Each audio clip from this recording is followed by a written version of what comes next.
I'm Dr. Nicole Lipkin, and this is the Hey Kiddo podcast where we talk about all things parenting. Today, I'm speaking with Hilary Katz about Mean Girls, or rather, preparing for the challenges of social relationships in middle school, especially preparing for the Mean Girls.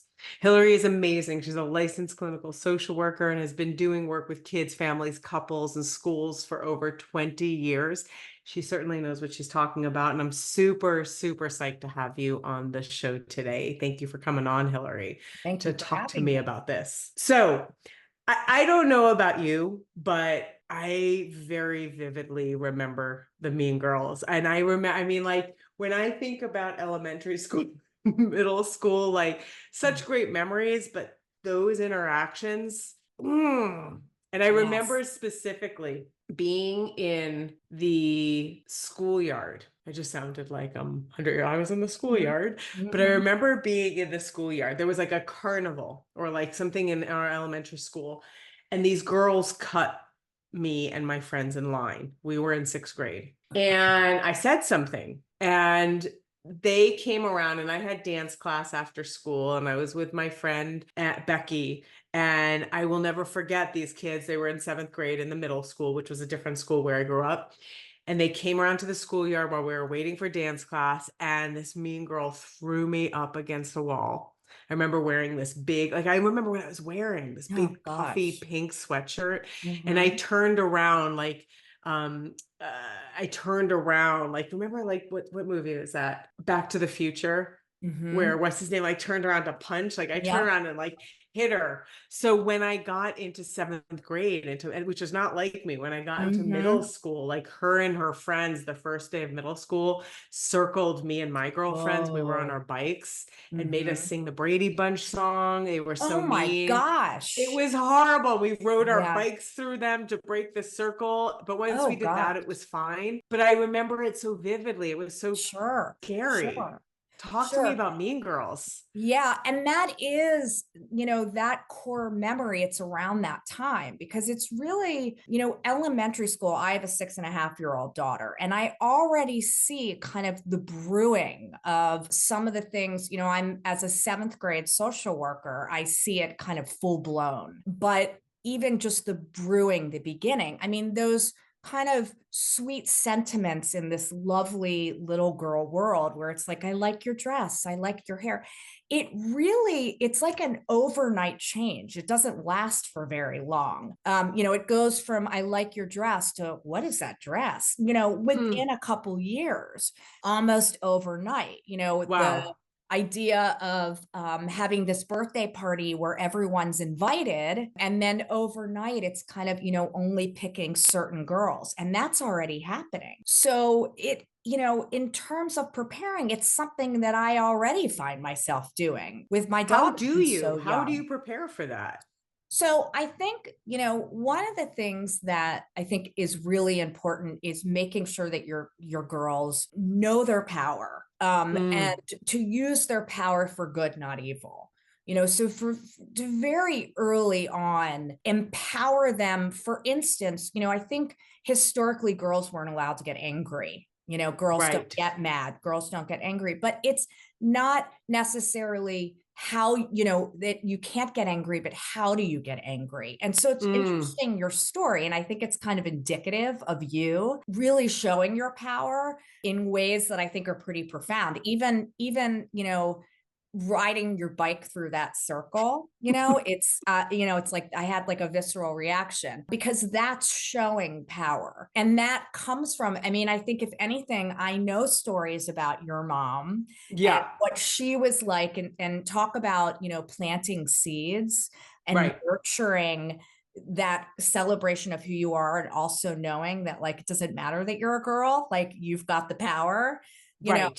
So I think it has a lot to do with both modeling Mm, as mom and being assertive, standing up for yourself in a really appropriate way out in the world, and making sure that your daughter sees that from an early age. right. And then also, I'm a huge fan of books. I'm constantly, book lists. I'm constantly giving, even adults that I see Right. recommending books. But I think from an early on, especially now, we're in such an era of the idea that strong girls are pretty and Right. all this sentiment that's now coming out. So there's just so many resources in terms of books alone that really, really celebrate girls. And they're in picture books even. So Right. making sure that their library is even full of these books. That's a big one, I think.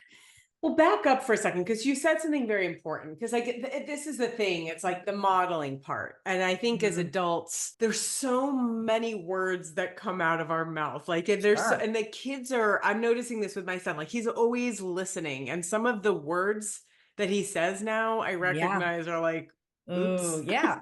Yeah. And it's just like, okay, so when you're raising a girl, Hmm. and us as women, like I mean, let's be real, sometimes we can't, and just men too, Hmm. everyone can be Sure. super super judgmental Yep. and super critical of ourselves and other Yes. people, and Yeah. how they look, how they act, how they talk. Hmm. We can immediately jump to conclusions and like label someone like, oh, that's a Hmm. that's a jerk, they cut me off, whatever. Right. Right. Like, talk to me about how we, like, the modeling part of this, and Hmm. like, when our girls are saying they're experiencing mean girl stuff, or when your Right. girls are doing mean girl stuff. Like, Right. I'm asking a big loaded question. Right, sure. I think that these conversations are important from an early age because there's kind of like, I think bullying is a word that's overused, but there's a larger universal observation that I think a lot of us who work with girls, in their tween years, elementary and middle school, and it's called social aggression. And you see it even early on, this kind of saying, a girl saying something under their breath, or excluding you at lunch all of a sudden, or not inviting you to something, and that is aggressive. That is considered social aggression. So I think part of it is from an early age also making sure that your daughter knows what it means to be aggressive versus assertive, for starters, in terms of Mm. standing up for herself, but also in terms of how she's treating other people. And it What is is the difference in your opinion? right. Like, how do So you communicate that? so I think for me, and this is something that I express to my daughter a lot, is if someone, for instance, is being mean to her and she doesn't know how to respond, that humor can be a good way. Instead of saying, "What did I do wrong?" To be able to say, "What's up? It seems like I'm really irritating you," or "Hey, knock it off. Don't talk to me like that." To do it in a light way that isn't aggressive, but she's asserting herself. So that would be a way. Or, gosh, that doesn't feel very good when you say that to me. So these are ways, as opposed to "shut up, don't talk to me like that." Right. Right. That there's something that it feels more aggressive. And, one way is through role plays. And when your children are younger, even, doing those role plays can be really fun, and they appreciate it. And I think they absorb it. It's like you Right. said, I think they hear and they hold on to a lot more than we realize. In terms of them being cognizant of doing the same thing, it is the same kind of language, and the way that you say something, and also being what's called a social wanderer, Hmm. which comes from, there's Michelle Garcia Weiner does social detective, which is used a lot with children on the spectrum. It's been around for a long time. But I actually use it even for, like, my daughter. I use it for kids. I use it for tweens. But social wanderer is when you wonder, you're aware of how people experience you. And Mm. so, those cues of when you say something, right? And people's responses to you. What is their body language? What do they say back? What happens after you say something like this? So also being aware of that. So when Um, you, like, if I'm a parent doing this with my child, I'm helping them discover people's reactions. I'm asking, Absolutely. how do you think that made me feel? How could Absolutely. you tell? What was my facial Absolutely. expression? What was my body? And what does that do to help a child? Well, I mean, it fosters empathy, right? So that Mm-hmm. there's empathy there. But I think it also helps them to recognize their power. How you react or respond, how that can impact not only the person you're talking to, but like, for instance, with my seventh graders or even sixth graders, I remind them that when you're not nice to someone, other people are seeing that. Other people are observing it, right? Mm. So if there's a group of girls and there's one girl that's kind of contemplating whether or not she wants to be friends with Sally, and she's noticing that Sally is not very nice, that she's pretty nasty, or she Mm-hmm. can be pretty mean, that child is going to say, Sally is not someone I want to hang out with, right? And that's part of Right. being a social wanderer as well, is that that Sally understands that when she's mean, it's not only impacting maybe someone outside of the group or someone else in the group, but other people are experiencing it as well. So, Hilary, the thing is, like, and again, we see it in the movies, we've had our own experiences with it. When someone is acting mean, there's a lot of reasons why they might be. But if Right? someone's Sure. acting like a mean girl, they might also get rewarded for acting like a mean girl. Like that social hierarchy that ends up existing. Absolutely. Because, yes, I Absolutely. might witness Sally and be like, I don't want to be friends with Sally, but it doesn't mean that Sally is not Right. getting rewarded in other ways. Right. Well, because there's all kinds of power. And the hope is, for instance, with my daughter, and what I try to, convey to the kids that I work with, particularly the girls, is what kind of power do you want to have? And who do you want to be kind of connected to or aligned to, and what kind of in terms of what kind of power they have, right? Because What are there's my all power different kinds. options? Well, you've got the power of intimidation, right? So like someone who's powerful, who has power because they're queen bee, and you don't want to mess that, it's like better to Mm-hmm. be, friends with them than not. Or the power to kind of internally to say, I'm not hanging out with this person. Like Right. the power that comes from confidence and self-respect. And it's So, so hard because around sixth grade or even fifth grade, this is when it's so you've got physiological changes, right? You've got mhm. hormonal changes. You've got what's very normal, where the child wants to differentiate between Yep. school, family, and then building their own kind of societal family, it's called, right? And that's when we start to see the girls, they want to find other people who are going through the same thing as them. So like typical Yeah. girls who are early developers, right? That can be so complicated. The girls that, get their periods early That and, was me. they're Hmm. developing. So that they end up kind of finding each other because Hmm. of, this understanding of how overwhelming this feels. Hmm. And so that societal family is so important. So if some of the girls are mean, part of it is, well, I have to fit in. I have to survive. It's like survival of the fittest. And so Right. at home, it's making sure that, adults play such a critical role in really making sure that you're inviting your daughter to talk about stuff. Do not be reactionary. You're going to lose them. If you lecture, you're going to lose them.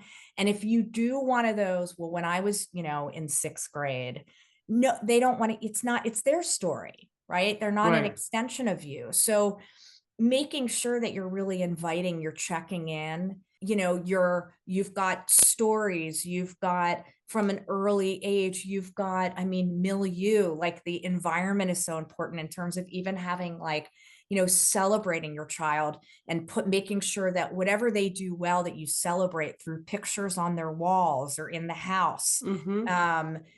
Reminding them of their accomplishments, even, when they try and maybe they don't succeed, that there's success in that. Right. um, and then the other piece of it is, I mean, gosh, my daughter's pretty stoic and quiet, ironically, and I'd love for her to talk more about her feelings, but Hmm. I'll say to her, if you want to talk about anything, I'm listening. at any time. And if, last night she was very quiet. I think she had stuff on her mind that had happened in school, and it's, I want her to talk about it, but she did her own thing, and I reminded her I love her, and she said, stop. And I just said, I'm going to quickly give you a hug and then I'll leave you alone. And then later we did a book that kind of, touched on just how hard school Yeah. can be. So that there's other ways to kind of incorporate it. I see. So and that was one of my questions I had for you is what do you do when your daughter doesn't want to talk to you about things? And how do you, it's really hard to see your child suffering. How do you handle it? And if books don't work, if your kid's not a big book person, how do you get kids to trust the opening up?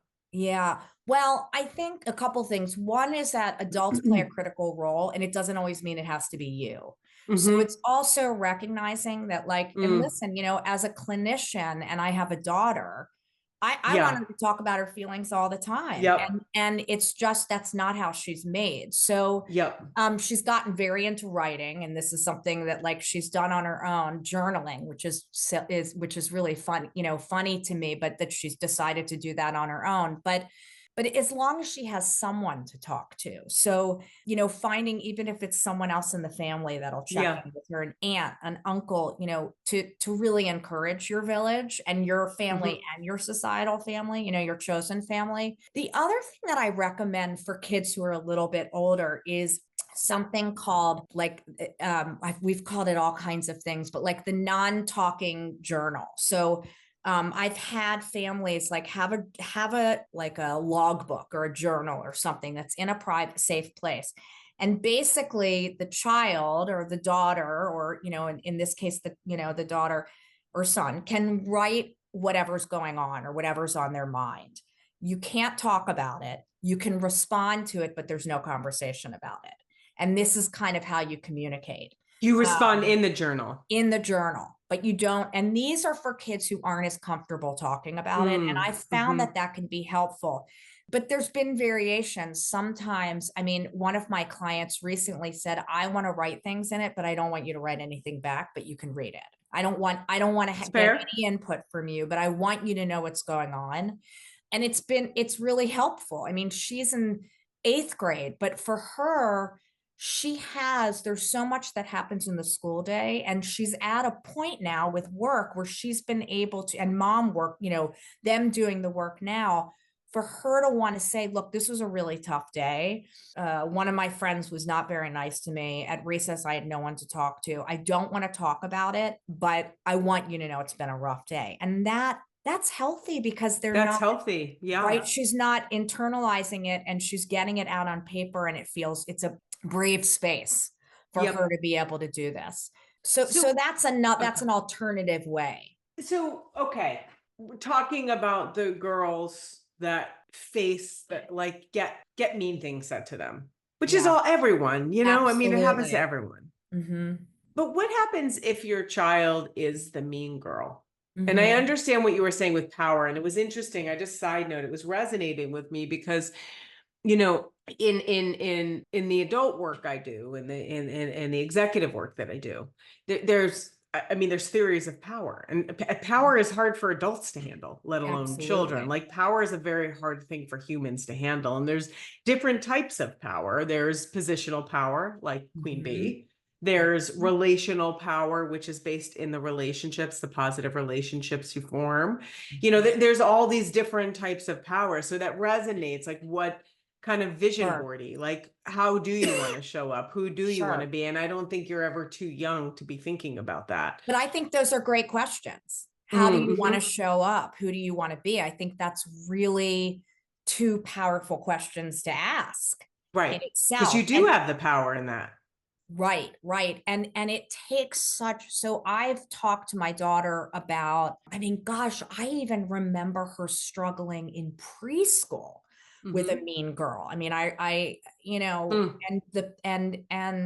my daughter, because she's more reserved and shy, not disengaging, but not engage, kind of hanging out and wanting to be near this person, this other Yeah. girl. And us, having conversations about one, that you have choices, don't let anyone take away your choice, that you have a choice to walk away. Mm-hmm. And what courage it takes, how brave you are to Mm. walk away, Mm-hmm. even if it means that you won't be sitting with anyone at lunch.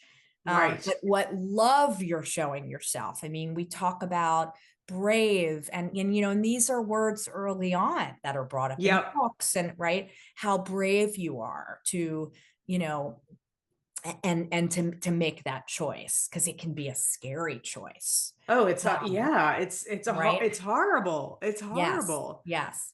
And I see it, I see what happens with as sixth graders come in. And I think, some of the things that I think are really important to talk about with kids before they enter middle school with girls is that there are changes. Mm. You're going to different classes. You have more than one teacher. There's more kids. There's Right. you know, that there's going to be a shift in the kinds of, that there might be girls that you were friends with that for some reason you don't have as much in common. Right. Really like talking about and prepping them, not Right. from a standpoint of this is what I went through, but more this is how middle school can be. Right. There's so Right. many wonderful things about it, but there's a lot of changes. And that it's So kind also of just talking real life, like talking what real it life, really and that is. it's so okay to feel angry or scared or upset or not know what to do. I mean, Yeah. I have girls in groups now in sixth and seventh grade who they recognize that the girls are toxic, and they don't know how to get out of it. And I've said to them, do you talk about it at home? And some of them say absolutely not. Mm-hmm. And one of the biggest things that I hear is my mom talks all the time about how it was for her in middle school. But Mm. she doesn't understand how hard it is now. And then with the layer of social media, right? So Mm. there's a lot of like, I don't want to listen to my mom talk. I want her to just listen to me and ultimately kind of brainstorm How how to I deal can with walk my through this. situation. So Yeah. that is very powerful what you're saying. Like Yeah. I'm hearing you say don't share your Right. own experiences, maybe unless they're asked for. Yeah.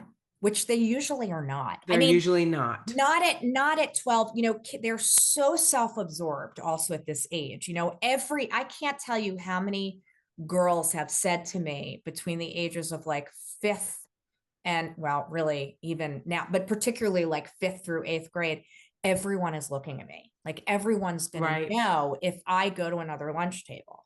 And I always say, you know what? Everyone is so self-absorbed at this age and Right. so insecure and hard on themselves. No one notices. Right. And No also one not at notices. just this age, for your entire life. Right, exactly. Right. But I mean, it is, and also remembering as a parent how everything is relative. I think, if a parent says something, I mean, you really have to be aware of when your child starts to share, be aware of what you say. You don't want to turn them off, especially early on, because then that's it.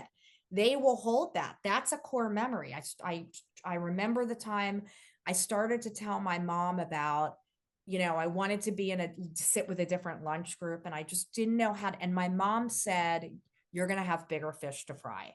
Move Mm. on. That kind of, So that this is minimization it core is memory. all relative, right? So that test or that first time that your child shares something particularly social, that's socially, focused, be aware of how you respond. Well, I love what you said. And it's so true. It's all relative. Like the pain that someone feels might be nothing for you, but it's Absolutely. everything for them. And especially like, I don't know about you, but like, I feel like it took until this decade Yeah. to stop caring as much. Like it's like Be we more comfortable in your evolve. Like skin.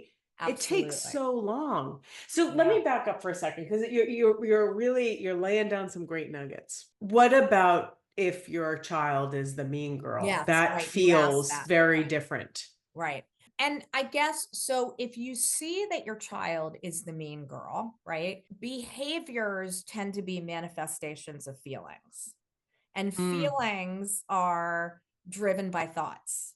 So there's something in there in the way that your child thinks that's driving likely insecurities or anger or frustration, something that's unproductive, that's negative. I mean, when we feel good, hurt people, right? So right. I I want to stress to not focus on the behavior. If you see that your daughter is being mean, to be careful about punishing her and saying this better stop, because kids do well if they can, right? So if she's being mean, Mm, that's the only way she's like maladaptively coping. So what I'd rather a parent do is to say, what's up? right. I'm noticing that the way that you interact with so and so or with this group is uncomfortable. It's Right. I can see that it doesn't seem like you feel good. What's up? If you Hmm. get something like, what do you mean, what's up? I think that it's kind of chipping away at having a conversation and making sure that the conversations are around celebrating her, drawing her towards things that help her feel good about herself and Right. Mm-hmm. making sure that you are modeling that and getting Mm, honest with yourself, especially as this starts to kind of occur, of how have you modeled? And it's hard, moms, those of us that have daughters, we've got a really big job. And so big. it's also being accountable of like, God, for the last like 6 years, I am pretty vocal about how hard I am on myself. And while I am complimentary to her, I am pretty hard on myself. And, Right. you know, I do get, pretty irritated and I kind of get aggressive with, it's getting real with Yeah. yourself. I mean, whether we like it or not, Yep. that's a big part of it. Right. And then when in doubt, if you really have concerns, therapy is important. I Yeah. think it's an important for kids to have that outlet. We didn't have it back, I'm 50. We didn't have it. It wasn't really offered, and I wish it had been. But what Um, you said, so you said something really interesting. You said like if you receive the like, what are you talking about back? right, Do you push through that, or right. Yeah. do you allow your daughter to create the boundaries around it? Yeah, I mean, I would push a little. I'd be gentle, but I'd push. Maybe say, what are you talking about? Well, I just notice, and I know that when you're with so and so, I don't see that reaction.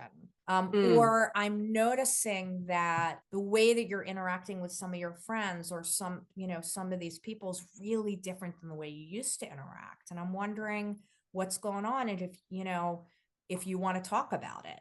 And okay. if she says no, or I don't know what you're talking about, the other thing is also there might be a self-defensiveness, that there's a defensiveness rather in even that being confronted or addressed. Sure. But could you also offer, if you don't want to talk to me about it, maybe you can talk to Of so and course, so. yes. Or, I'm here and I love you. I mean, saying I love you, particularly, I mean, to your kids is important, I think, no Yeah. matter what. I think they need to hear it. But also, especially at this age, I mean, my mom did a lot of stuff that, I had to work through. But the one thing that really stands out that really I struggled a lot in adolescence with self-esteem Yep. and she, and I could get pretty mean. And she would say, I'm going to give you a hug, whether you like it or not. And I would be like, get the F off me. But Right. man, did that mean something. And I Yep. still remember it. So I think that's an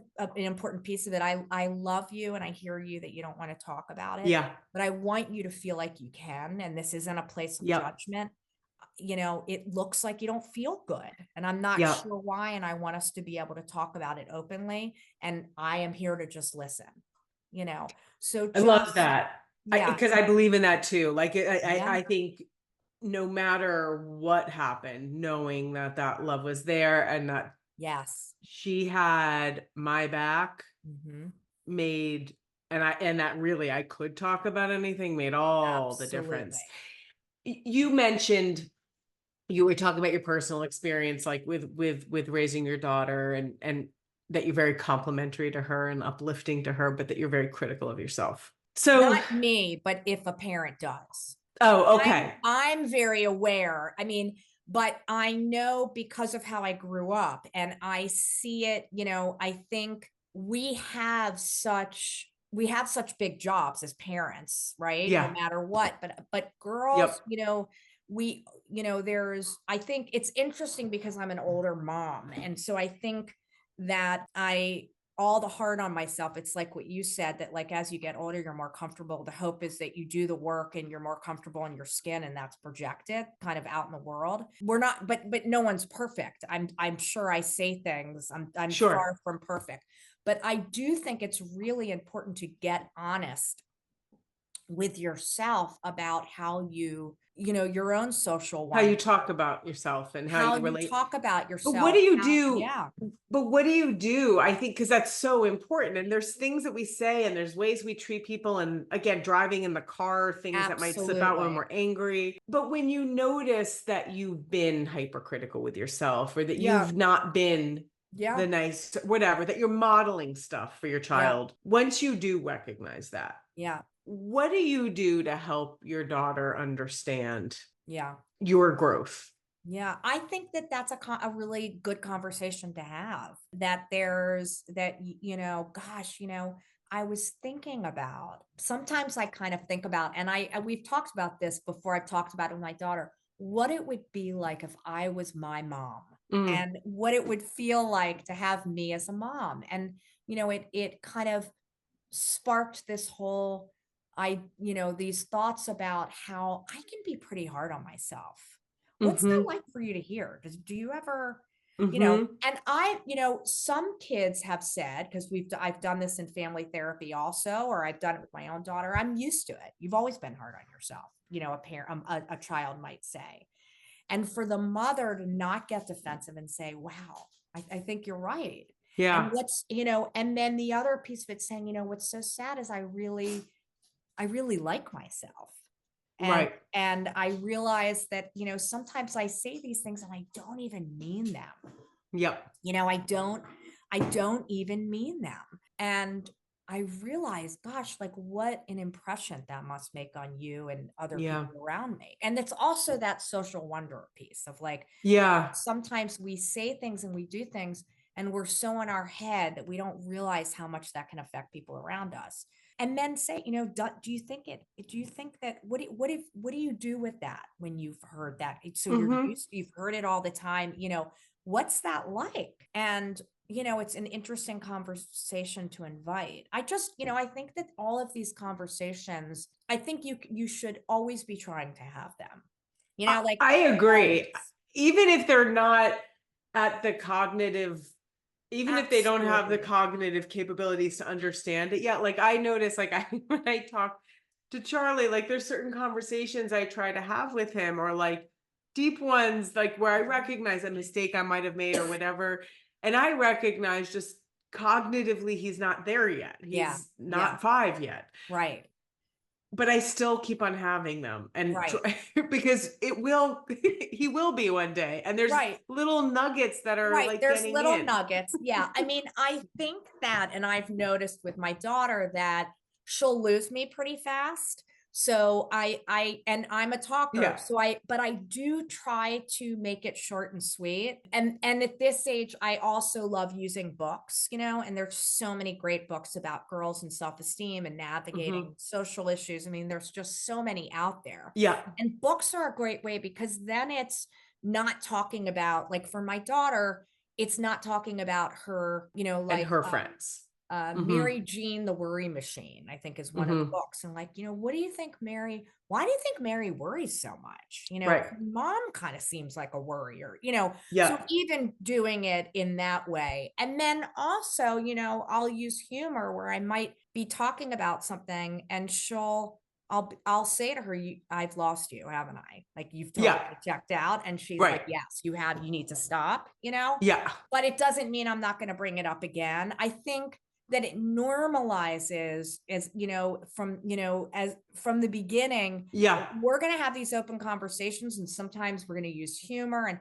but I'm always going to ask and I'm always going to care. I'm always Yep. going to tell you I love you, and whether you like it or not, I'm going to respect your body, but I am still going to give you hugs, Yep. that kind of Yep. mentality. And you can even say that. Yeah. I love it. Yeah. I love it. It's interesting. Like, and I think I've told you this. My mom was so good at this stuff. Like, she would have boy parties Yes. where we talk. It was tea parties where we'd talk about our crushes in elementary school, and it was so brilliant because, like, again, she was just getting us warmed up. She was just getting us super comfortable talking Yeah. about all the things. Yeah. Crushes were easy to talk about it, but then the other stuff would come out. And it was so brilliant because, like, when our problems got bigger and things got more complicated and we got a little older, like, That was a there was safe a place. place to go to Well, she talk. created a sisterhood. I mean, She that's what created a comes to sisterhood. mind when you talk Hmm. about that. And just the, to when you feel safe and what that means to be able to Yeah. feel safe to talk about stuff To talk with, about to anything. find your girls and to be able to Yeah. do that. And I talk about, I always say to my daughter, if you don't feel good, listen to that. You always deserve to feel safe and to feel good. So if something doesn't feel good, and Yeah. you're around someone, I want you to love yourself enough to remove yourself, Yeah. from, and I Love realize that it. that's harder to do than, that's easier said than done, because some of it is survival of the fittest, even in kindergarten, of Sure. latching on to someone because you don't want to be the one that doesn't have a seat at the table. But again, having conversations as much as you possibly can, Right. using books, celebrating small successes, and Yep. also having expectations, And that I also have to add, like, as much as it pains us when we watch our kids go through this, Mhm. the reality is sometimes they're not going to have a seat at the table in life. And Absolutely. as painful as it is, that's where that conversation is. So again, creating that safe space, creating that psychological safety. And Absolutely. sometimes you're going to want to be mean.